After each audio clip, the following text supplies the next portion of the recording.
नमस्कार दोस्तों, स्वागत है आपका अपने चैनल श्री वॉइस स्टोरी में। चलिए आज की कहानी शुरू करते हैं। नमिता फटाफट अपना सामान पैक करने में लगी हुई थी। जब से पापा का कॉल आया है, बस उसे किसी भी तरह जल्दी से जल्दी मायके पहुंचना था। पर समर तो अभी तक आया ही नहीं। वो अम्मा जी के कमरे में इजाज़त लेने गया था। वो समर को देखने के लिए बाहर आई, लेकिन वो वहाँ तो दिखे ही नहीं। वापस अपने कमरे की तरफ जाने लगी तो पता नहीं क्या सोचकर वो अम्मा जी के कमरे की तरफ मुड़ गई और दरवाजे पर आते ही उसके पैर ठिठक गए।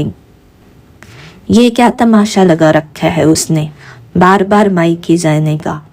हम तो ना गए कभी अपने मायके इस तरह, अम्मा जी ने कहा। तभी ननद सुचिता की भी आवाज आई।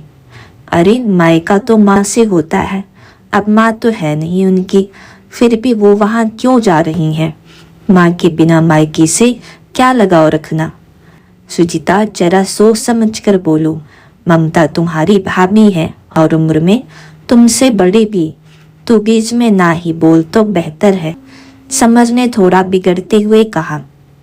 क्या गलत कह रही है वो? मायका माँ से होता है, जब माँ ही नहीं है तो बार बार मायके क्यों जाना? फोन आया नहीं कि बिना सोचे समझे जाने को तैयार हो गई। यहाँ उसकी ननद भी तो आई है, उसे छोड़कर कैसे जाएगी? अम्मा जी ने समर को ही डांटते हुए कहा। पर अम्मा, उसके पापा का फोन आया था। उसकी भाभी को 9वां महीना चल रहा है और आज उनकी तबीयत भी ठीक नहीं है। भाई भी तो नहीं है यहाँ पर, कल ही उससे छुट्टी मिली है, उसे भी पहुँचते पहुँचते शाम हो जाएगी। समर ने समझाने की कोशिश की। तो हम क्या करें, बुला लें उसकी भाभी की माँ को? बस जब जी में आया उठाया फ़ोन और यहाँ फ़ोन कर दिया। साफ साफ मना कर दे, हम नहीं भेज रहे हमारी बहू को, अम्मा ने समर की बात को काटते हुए कहा। अम्मा की डांट सुनकर आखिर समर चुप हो गया। चुपचाप अपना सा मुंह लेकर कमरे के बाहर आ गया। बाहर आते ही उसकी नज़र एकदम से नमिता से टकरा गई। उसे देखते ही समर ने एक हारे हुए खिलाड़ी की तरह नजरें नीचे कर ली।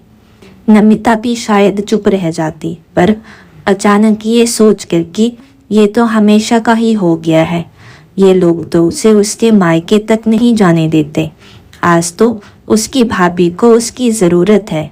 आखिर वो अम्मा जी के कमरे में चली ही गई। उसे देखते ही अम्मा जी बोले, मुझे जो भी जवाब देना था मैं समर को दे चुकी हूँ, अब मुझे इस बारे में कोई बात नहीं करनी है। आखिर हिम्मत कर नमिता ने कहा। पर अम्मा जी, पापा बिल्कुल अकेले हैं, वो भाभी को कैसे संभाल पाएंगे? हाँ, तेरी मायके में तो सारे जापे ही तूने करवाए हैं, जो तेरे बगैर तो जैसे वहाँ तेरा भतीजा भतीजी बाहर ही नहीं आएगा। चुपचाप से घर का काम कर, अपने पापा को फोन करके कह दे कि तेरी भाभी की मम्मी को बुला ले, अम्मा ने तंज कसते हुए कहा। पर भाभी की मम्मी की तबीयत ठीक कहाँ है, वो तो खुद बेड रेस्ट पर है, वो भला कैसे आएंगी? नमिता ने नजरें नीची करते हुए कहा। इससे हमें क्या, वो जाने, उनकी बेटे जाने, हर चीज की जिम्मेदारी हमने ले रखी है क्या? अम्मा ने उसकी बातों को दरकिनार करते हुए कहा। भाभी, भला ये कोई बहुओं के लक्षण होते हैं? अरे वो तो मेरी अम्मा सीधी सादी है जो आपको समझा रही हैं, वरना मेरी सास जैसी होती तो जबान भी खोल नहीं पाती आप। सुचिता ने आग में घी डालने का काम किया। अब खड़ी खड़ी क्या देख रही है, जा फटाफट चाय नाश्ता लेकर आ, भूख लग रही है, और वैसे भी तेरी ननद आई हुई है यहाँ पर, उसके खाने पीने का ध्यान रख। ननद की सेवा तो हो नहीं रही है, भाभी की सेवा करने जाएगी। आखिरकार नमिता मन मारकर रसोई में आ गई और चाय नाश्ते की तैयारी करने लगी। तभी उसका मोबाइल बज उठा। वो फटाफट कमरे में मोबाइल लेने गई तो देखा पापा का फोन था।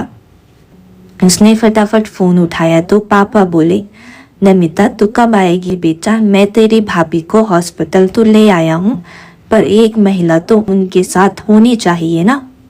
नमिता के मुंह से बोल ही नहीं फूट रहे थे। आखिर कैसे बोले कि उसके ससुराल वालों ने उसे आने की इजाज़त ही नहीं दी। जब वो बिल्कुल चुप रही तो उसके पापा बोले, बेटा तू आ रही है ना? कहीं समधन जी ने मना तो नहीं कर दिया? बेटा तेरी भाभी की तबीयत काफ़ी ख़राब है, ये सरकारी अस्पताल है, बार बार कुछ न कुछ सामान मांग रहे हैं। मैं भला लेबर रूम में तेरे भाभी के पास। कहते कहते पापा रुक गए। नहीं पापा, मैं थोड़ी देर में पहुंच रही हूँ, आप फिक्र मत करो। तब तक आप किसी नर्स से कहो मदद करने के लिए, चाहे तो थोड़ा बहुत पैसे दे देना, बस मैं पहुंचती हूँ। कहते हुए उसने फ़ोन रख दिया। नमिता की शादी को 2 साल हो चुके थे। उसकी मम्मी का देहांत काफ़ी समय पहले ही हो चुका था। पापा ने ही पाला पोसा था। अम्मा जी ने तो ये देखकर ही उसकी शादी करवाई थी कि इसकी माँ नहीं है, चलो बहू को बार बार मायके नहीं जाना पड़ेगा। इसलिए शादी के बाद जब भी वो मायके जाने की बात करती तो किसी न किसी बहाने से उसे जाने नहीं दिया जाता था, और यदि जाती भी तो 2-3 घंटे रुकने की ही इजाज़त थी। पर नमिता के पापा ने कभी इसकी शिकायत नहीं की और उसे अपने ससुराल पर ध्यान देने के लिए कहा। लेकिन इस बार अम्मा जी अच्छी तरह से जानती थी कि उसकी भाभी का 9वां महीना चल रहा है और यहाँ से ज़्यादा उसकी ज़रूरत वहाँ थी। फिर भी पता नहीं क्या सोचकर उन्होंने सुचिता को मायके बुला लिया। खैर वो चाय नाश्ता लेकर अम्मा जी के पास गई और चाय नाश्ता वहाँ रखकर बोली, अम्मा जी मैं अभी अपने मायके रवाना हो रही हूँ। पापा भाभी को लेकर अस्पताल पहुँच चुके हैं और वहाँ किसी न किसी महिला का साथ में होना बहुत ज़रूरी है। तुझे अभी तो मना किया था ना मैंने, फिर वही बात लेकर बैठ गई। ये मेरा घर है, यहाँ मेरी इजाज़त के बगैर तू घर के बाहर कदम नहीं रख सकती। तुझे दिख नहीं रहा है मेरी बेटी यहाँ आई हुई है? अम्मा जी ने चिल्लाते हुए कहा। भाभी आपको कितनी बार समझाया है, मायका सिर्फ माँ से होता है। अब जब आपकी माँ ही नहीं है फिर क्या लेने के लिए आप जा रही हैं वहाँ पर? सुचिता बीच में बोली। क्या सचमुच मायका माँ से ही होता है, भाभी से नहीं होता? अगर ऐसा होता है तो फिर आपकी सारी जिम्मेदारी आपकी अम्मा की है, मेरी नहीं है। अब की बार नमिता ने सुचिता से कहा। उसकी बात सुनते ही अम्मा तिलमिला गई। तेरी हिम्मत कैसे हुई मेरी बेटी से इस तरह से बात करने की? ये इस घर की बेटी है, 10 बार आएगी। तू होती कौन है कहने वाली? मेरे सामने ही तू ऐसा कह रही है, बाद में तो इसे पूछेगी भी नहीं। हाँ बिल्कुल नहीं पूछूंगी, आपने कहा था ना मायका तो माँ से होता है। तो अम्मा जी आप कौन सा अमृत लिखा कर आई हैं?